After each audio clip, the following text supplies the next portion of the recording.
Mon ami, imagine une chambre d'hôtel avec vue sur la mer, un lit parfait, des rideaux blancs qui bougent doucement avec le vent. Et sous le plancher de cette chambre, des voix enregistrées depuis des dizaines d'années, des voix qui racontent des secrets que personne ne devait jamais entendre. C'est mon histoire, mon ami.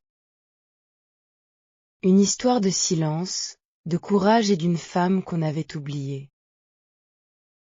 Avant de continuer, dis-moi dans les commentaires, d'où regardes-tu cette vidéo, mon ami?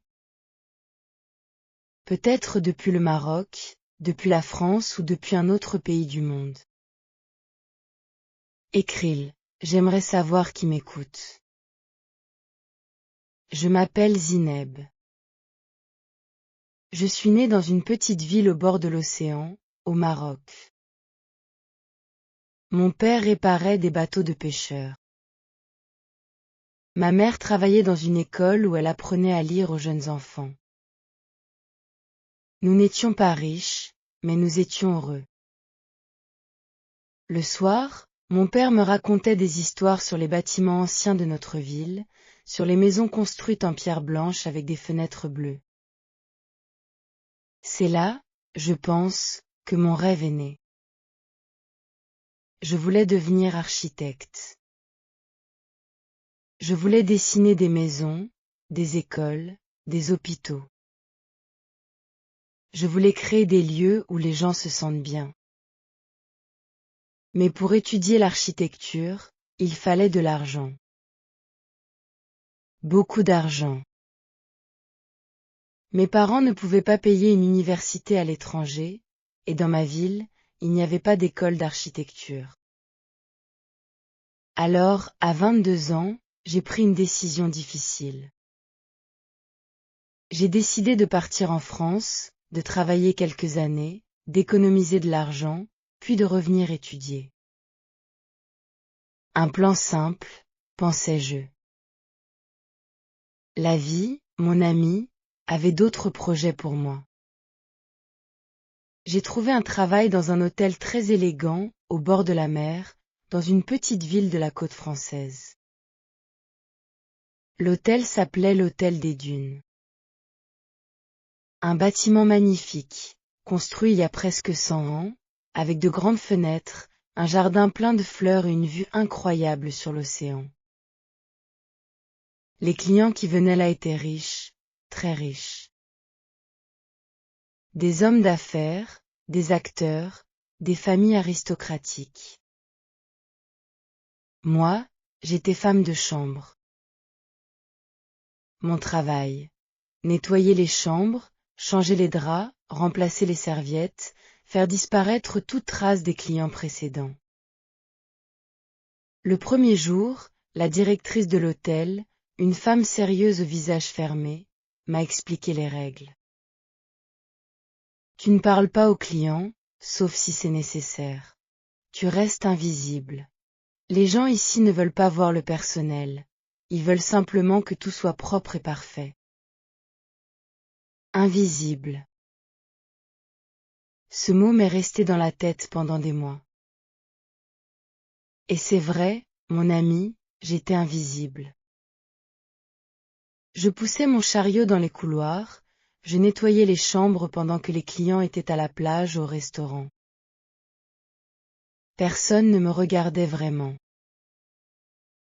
Parfois, un client me disait « merci », mais la plupart du temps, je n'existais pas pour eux.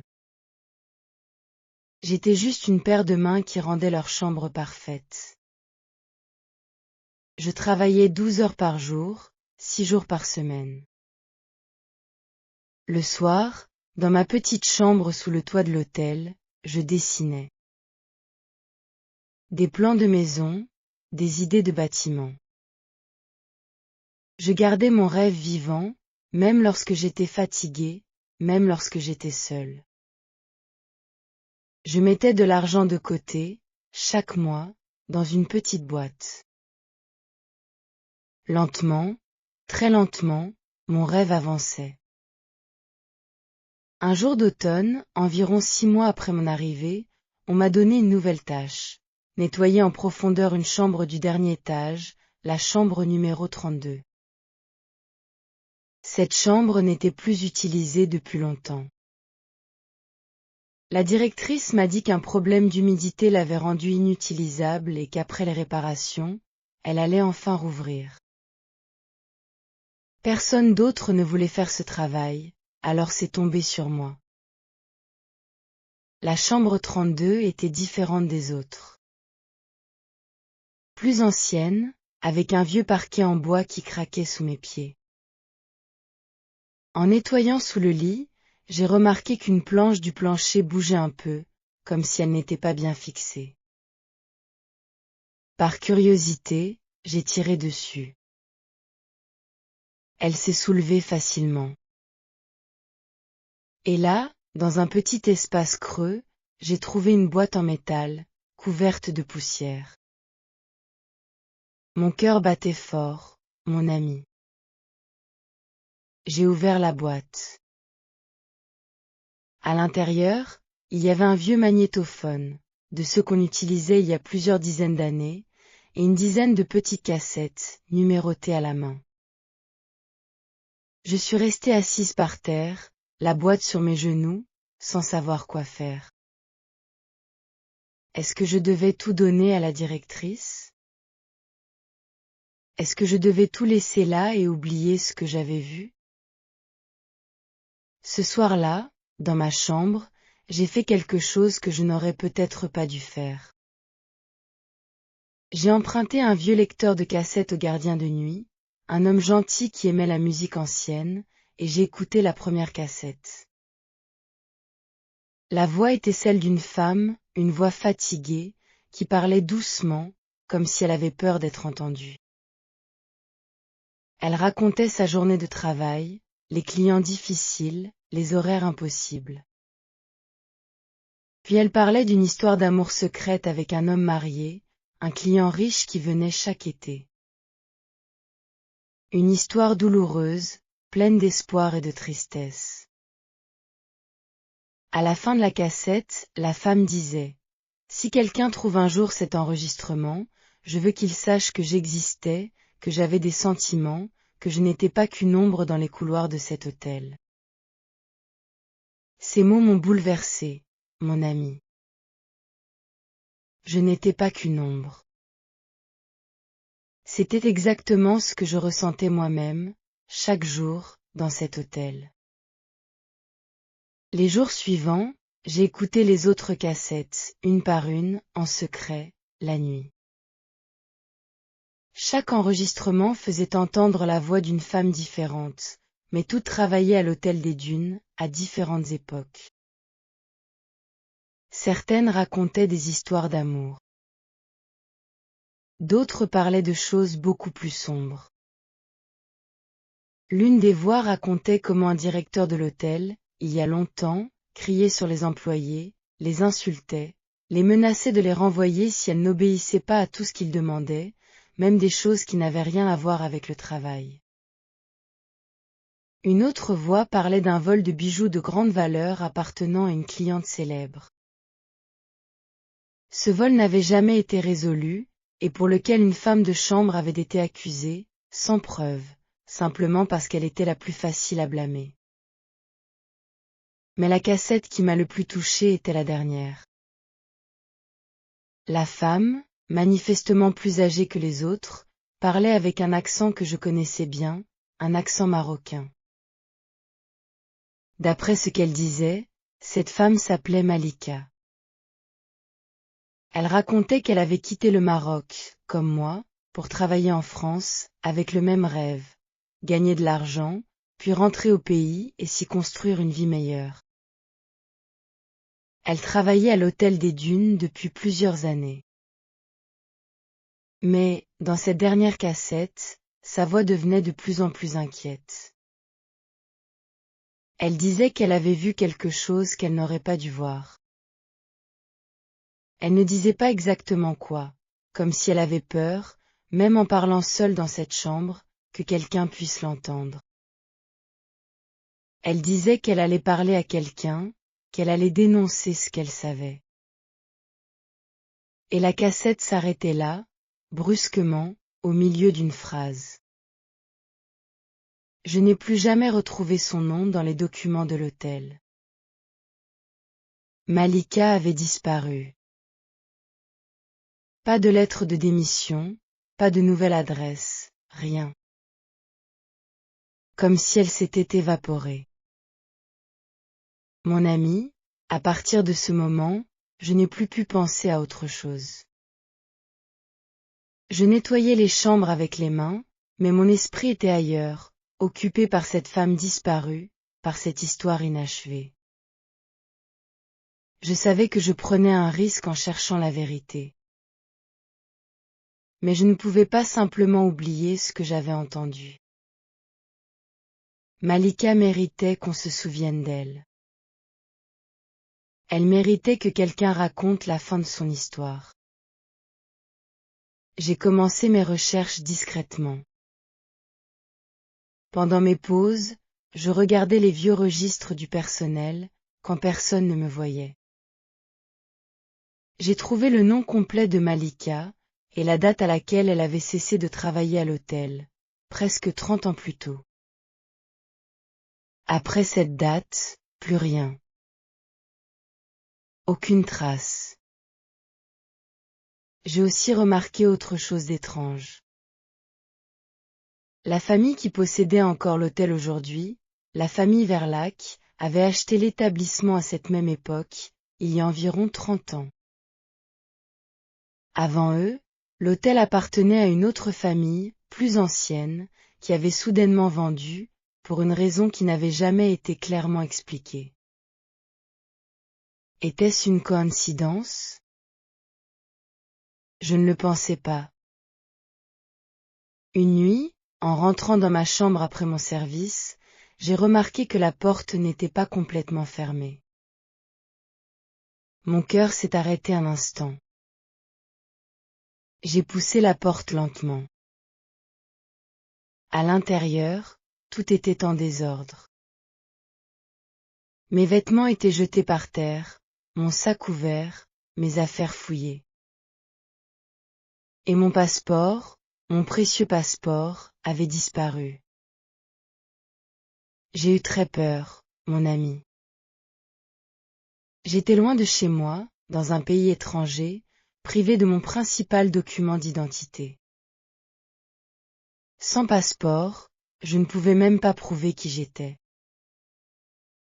J'ai immédiatement pensé aux cassettes. Est-ce que quelqu'un savait ce que j'avais trouvé? Est-ce que quelqu'un essayait de m'arrêter, de me faire peur, de m'obliger à partir? J'ai signalé le vol à la police locale, mais sans grand espoir. Un vol de passeport dans un petit hôtel, pour la police, ce n'était pas une priorité. La directrice de l'hôtel, quand je lui ai raconté ce qui s'était passé, a semblé étrangement peu surprise. Elle m'a seulement dit de faire plus attention, de bien fermer ma porte à l'avenir. Ces mots étaient froids, presque comme un avertissement. Cette nuit-là, je n'ai pas dormi. J'ai compris que je ne pouvais plus faire confiance à personne dans cet hôtel. Mais je savais aussi que je n'allais pas abandonner. Malika avait disparu en cherchant la vérité. Je n'allais pas laisser son histoire disparaître avec elle. Le lendemain, à la recherche d'un endroit calme pour réfléchir, je suis allé m'asseoir sur un banc dans le petit parc derrière l'hôtel, où travaillait le jardinier. J'y ai rencontré une vieille dame, assise seule, qui nourrissait les oiseaux. Elle s'appelait Suzanne. Elle avait travaillé à l'hôtel des Dunes pendant plus de 30 ans, d'abord comme femme de chambre, puis comme gouvernante générale, avant de prendre sa retraite. Elle venait encore souvent s'asseoir dans ce parc, disait-elle, parce que c'était le seul endroit où elle se sentait vraiment chez elle. Nous avons commencé à parler. Elle m'a raconté sa vie à l'hôtel, les histoires du personnel, les changements au fil des années. Prudemment, j'ai mentionné le nom de Malika. Le visage de Suzanne a changé immédiatement. Elle m'a regardé d'un air inquiet. « Pourquoi tu me demandes ça ?» m'a-t-elle demandé, sa voix tremblant légèrement. Je lui ai expliqué, doucement, ce que j'avais trouvé sous le plancher de la chambre 32. Suzanne est restée silencieuse un long moment, les yeux fixés sur l'océan au loin. Puis elle a commencé à parler, comme si elle attendait ce moment depuis 30 ans. Elle m'a raconté que Malika était son amie, sa meilleure amie à l'hôtel. Elle partageait une chambre, comme cela se faisait encore pour certaines employées. Malika lui avait dit, quelques jours avant de disparaître, qu'elle avait découvert quelque chose de grave concernant l'ancien propriétaire de l'hôtel, un homme nommé Armand.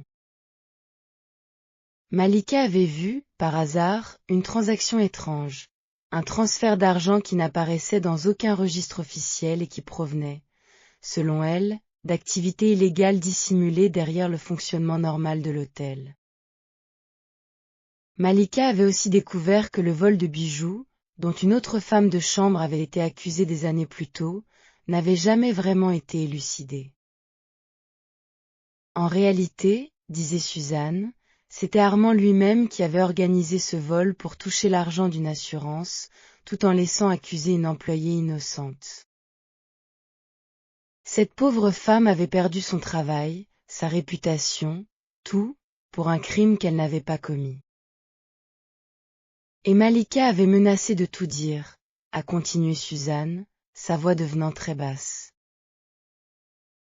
Elle m'a dit qu'elle allait parler à un journaliste, qu'elle allait apporter des preuves. Et puis, un matin, elle n'était plus là. Sa chambre était vide. On nous a dit qu'elle était retournée au Maroc, sans prévenir personne, sans même me dire au revoir. Je n'ai jamais cru cette histoire, mon ami. Malika n'aurait jamais fait ça. Pas sans me parler. Suzanne avait cherché à contacter la famille de Malika au Maroc, mais elle n'avait jamais eu de nouvelles.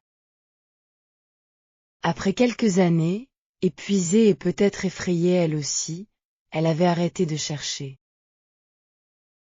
Mais le souvenir de son amie ne l'avait jamais quittée.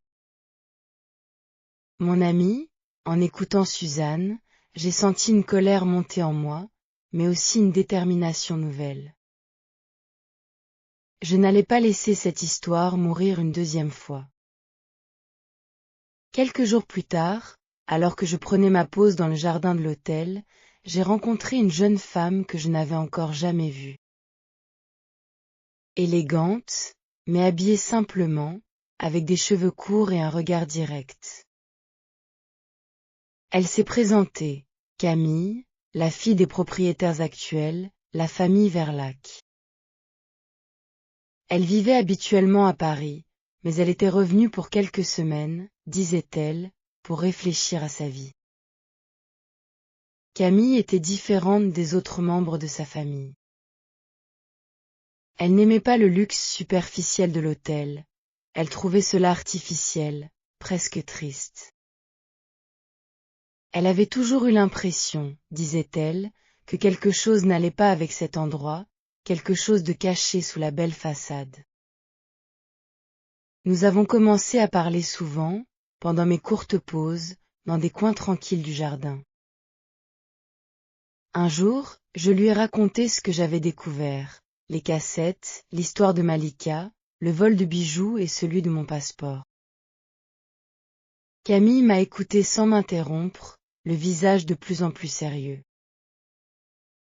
À la fin, elle m'a dit quelque chose que je n'oublierai jamais. Ma famille a acheté cet hôtel à un prix incroyablement bas, il y a 30 ans, juste après un scandale qui n'a jamais été rendu public. Mon père ne parle jamais de cette période. Je crois que tu as raison. Je crois qu'il y a quelque chose de très grave derrière tout ça.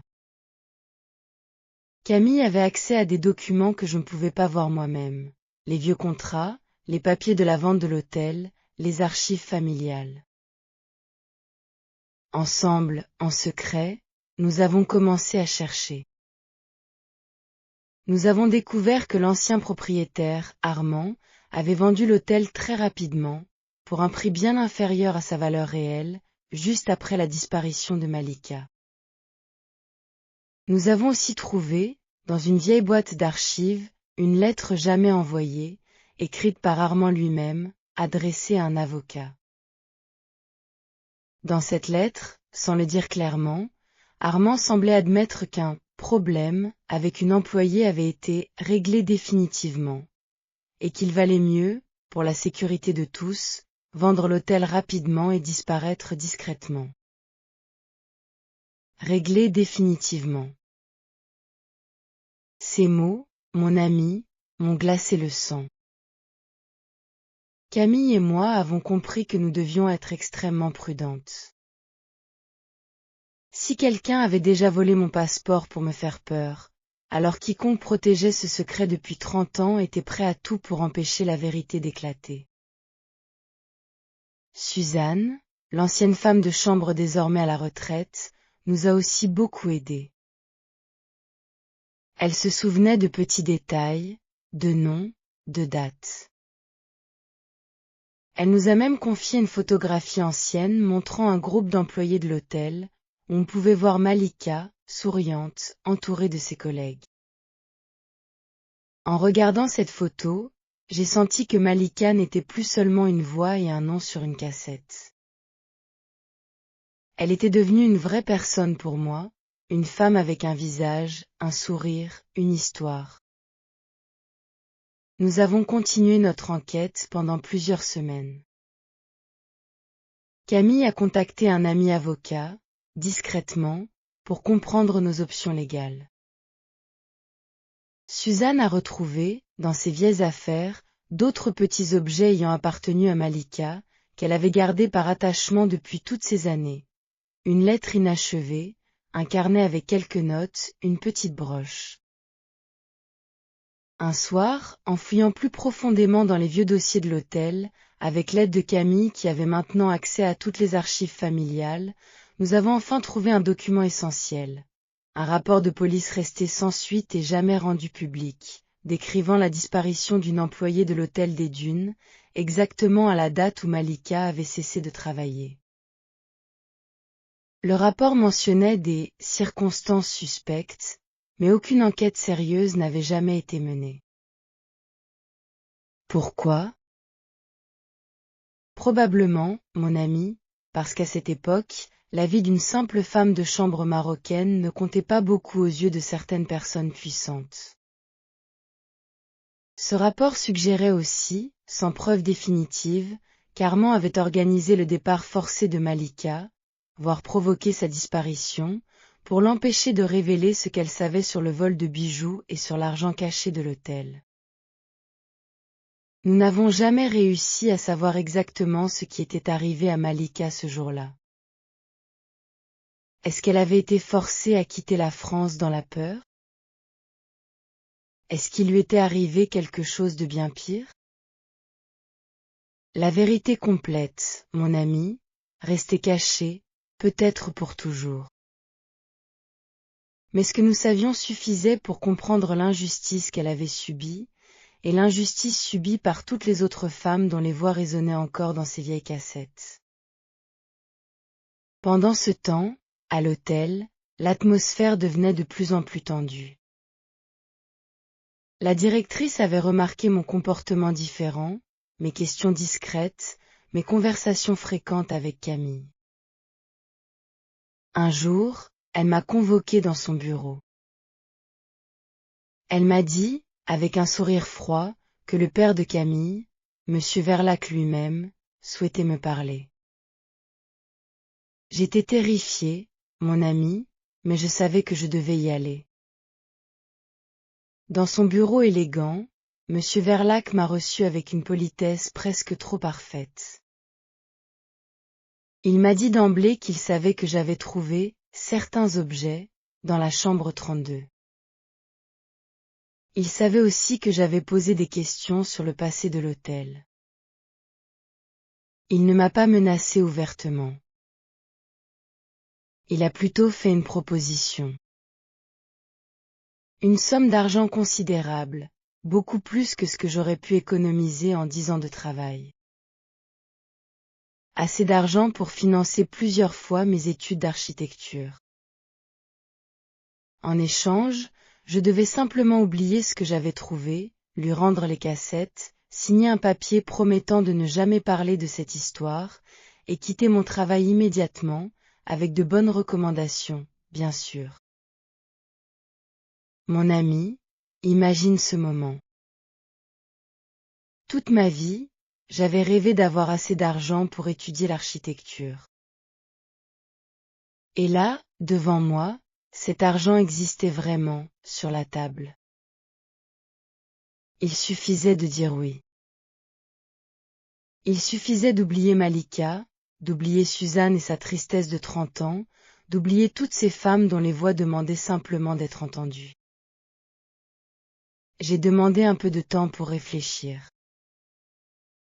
Monsieur Verlac a accepté, avec un sourire qui ne me rassurait pas du tout. Cette nuit-là, je n'ai pas dormi. J'ai pensé à mes parents, à ma petite ville, à mon rêve d'architecture. J'ai pensé à la facilité de cette solution, prendre l'argent, construire ma propre vie, laisser le passé tranquille. Après tout, je n'étais pas responsable de ce qui était arrivé à Malika. Je n'avais qu'à fermer les yeux, comme tant d'autres personnes l'avaient fait avant moi. Mais je pensais aussi à la voix de Malika sur cette cassette. Je n'étais pas qu'une ombre dans les couloirs de cet hôtel. Et je pensais à moi-même, à mon propre sentiment d'invisibilité, jour après jour, dans les couloirs de cet hôtel. Si j'acceptais l'argent, est-ce que je ne devenais pas, moi aussi, complice de ce silence? Le lendemain matin, j'ai retrouvé Camille et Suzanne dans le petit parc. Je leur ai raconté la proposition de Monsieur Verlac. Camille était furieuse, mais pas surprise. C'est exactement ce que ma famille sait faire de mieux, a-t-elle dit avec amertume. Acheter le silence des gens. Suzanne, elle, m'a pris la main doucement. Tu dois faire ce qui est juste pour toi, m'a-t-elle dit. Mais sache que si tu choisis de parler, tu ne seras plus jamais seul dans ce combat. C'est là, mon ami, que j'ai pris ma décision. Non pas parce que c'était facile, mais parce que rester silencieuse aurait signifié trahir toutes ces femmes, y compris moi-même. Argent ou vérité? J'ai choisi la vérité. Avec Camille et Suzanne, nous avons décidé de la meilleure façon de révéler cette histoire. Une simple accusation, sans preuve solide, aurait facilement pu être ignorée ou, pire, retournée contre moi. Nous avions besoin de quelque chose de plus fort, quelque chose que personne ne pourrait effacer facilement. Camille a eu une idée. Organiser une exposition publique dans une petite galerie d'art de la ville, hors du contrôle de sa famille. Une exposition qui présenterait les objets retrouvés, les photos anciennes, des extraits des enregistrements de Malika et des autres femmes, ainsi que les documents que nous avions découverts. Une exposition dédiée à toutes les femmes invisibles qui avaient travaillé, souffert, aimé et parfois disparu, dans l'ombre des grands hôtels élégants comme celui-ci. Pendant plusieurs semaines, nous avons travaillé en secret pour préparer cette exposition. Camille utilisait ses contacts dans le monde de l'art pour trouver un espace. Suzanne rassemblait des objets, des souvenirs, des témoignages d'anciens employés qu'elle avait pu retrouver. Moi, je continuais mon travail de femme de chambre pendant la journée, mais mes nuits étaient consacrées à ce nouveau projet. Nous avons aussi contacté, prudemment, un journaliste local connu pour son sérieux, qui avait déjà écrit sur des sujets similaires. le silence des grandes entreprises face aux injustices envers les travailleurs les plus vulnérables. Il a accepté de venir le jour de l'ouverture de l'exposition. Monsieur Verlaque, bien sûr, ne savait rien de tout cela. Il attendait ma réponse concernant sa proposition d'argent. Je l'ai fait patienter, en lui disant que je réfléchissais encore, que la décision était difficile. En réalité, chaque jour qui passait nous rapprochait de l'ouverture de l'exposition. Le jour est enfin arrivé, mon ami. Un petit espace d'exposition, simple mais chaleureux, s'est rempli de visiteurs, des habitants de la ville, des journalistes, quelques anciens employés de l'hôtel retrouvés par Suzanne, et même quelques anciens clients, curieux sans bien savoir ce qu'ils allaient découvrir. Sur les murs, nous avions accroché des photos anciennes du personnel de l'hôtel, y compris la photo de Malika souriante que Suzanne avait gardée. Des écrans diffusaient à faible volume des extraits audio des cassettes, les voix de ces femmes racontant leurs histoires d'amour, de peur, de courage et d'injustice. Des vitrines présentaient les objets retrouvés. Le magnétophone ancien, la lettre inachevée de Malika, son carnet de notes et sa petite broche. Un grand panneau, au centre de la salle, racontait l'histoire complète. Le vol de bijoux qui n'avait jamais été élucidé, l'employé injustement accusé, la disparition mystérieuse de Malika, et le silence de 30 années qui avait suivi. Nous avons intitulé cette exposition « Les femmes de l'ombre ». Pendant que les visiteurs découvraient l'exposition, silencieux, souvent émus, j'ai vu Monsieur Verlaque entrer dans la salle. Camille l'avait invité elle-même, sachant qu'il viendrait probablement tenter d'arrêter tout cela. Il était pâle, furieux, mais il ne pouvait plus rien faire. Le journaliste était déjà là, notant tout, photographiant les documents. D'autres visiteurs commençaient à poser des questions, à comprendre l'ampleur de cette histoire cachée depuis si longtemps. Monsieur Verlaque s'est approché de moi, sa voix basse et tendue. « Tu as fait une grave erreur, m'a-t-il dit. » Mais Camille, sa propre fille, s'est placée à côté de moi, et lui a répondu, avec une fermeté que je ne lui connaissais pas, « Non, papa. L'erreur, c'était de croire que le silence pouvait durer éternellement. » Dans les jours qui ont suivi, l'histoire est devenue publique. Le journaliste a écrit un article détaillé, qui a été repris par d'autres journaux régionaux, puis nationaux. L'histoire de l'Hôtel des Dunes, de ses secrets, de ses femmes oubliées, a touché beaucoup de gens, mon ami. Des messages de soutien sont arrivés de partout, de personnes qui reconnaissaient dans cette histoire leur propre expérience du travail invisible et du silence imposé. La police, sous la pression de cette mobilisation publique, a rouvert officiellement le dossier de la disparition de Malika. Je ne peux pas te dire, mon ami, que toute la vérité a finalement été découverte. Certaines questions, malheureusement, demeurent aujourd'hui sans réponse. Mais au moins, le nom de Malika n'était plus voué à l'oubli. Au moins, son histoire était enfin racontée, entendue, respectée. Monsieur Verlaque a perdu beaucoup de sa réputation dans cette affaire. L'hôtel a connu des difficultés financières pendant un temps, mais Camille, avec une nouvelle vision, a décidé de s'impliquer dans la gestion de l'établissement afin de changer les choses de l'intérieur et de s'assurer que les employés, à l'avenir, ne seraient plus jamais traités comme des ombres invisibles. Quant à moi, mon ami, cette histoire a changé complètement le cours de ma vie. Je n'ai pas accepté l'argent de Monsieur Verlaque, bien sûr. Mais quelque chose d'inattendu s'est passé. Grâce à l'attention médiatique autour de cette histoire, une association qui soutient les travailleurs immigrés m'a contacté. Ces responsables avaient entendu parler de mon rêve d'étudier l'architecture, et ils m'ont proposé une bourse d'études ainsi qu'un soutien financier et moral pour réaliser enfin ce rêve que je portais depuis mon enfance, au bord de l'océan, dans ma petite ville au Maroc. J'ai quitté mon travail de femme de chambre, non pas avec de l'argent offert en échange de mon silence, mais avec la fierté d'avoir dit la vérité. J'ai commencé mes études d'architecture quelques mois plus tard, dans une université française. Aujourd'hui, quand je dessine des plans de bâtiments, je pense souvent à Malika, à toutes ces femmes de chambre, ces employés invisibles qui bâtissent chaque jour, de leurs mains fatiguées, le confort et le luxe des autres, sans jamais recevoir la reconnaissance qu'elles méritent. Suzanne et moi sommes restés très proches.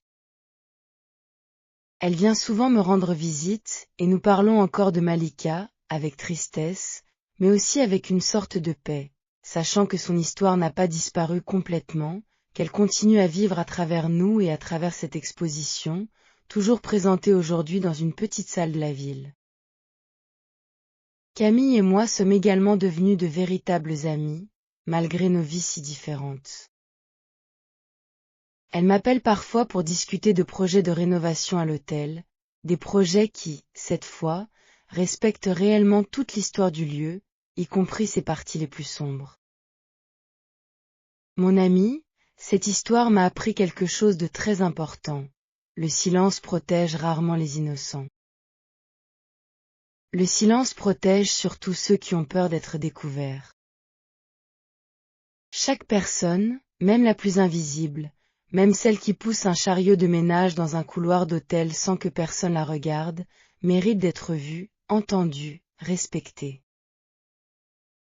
Aujourd'hui, quand je marche dans les rues, avec mes plans d'architecture sous le bras, je pense à cette jeune femme fatiguée qui nettoyait des chambres d'hôtel il y a quelques années, qui rêvait en silence, qui n'osait presque pas croire que sa vie pourra un jour changer.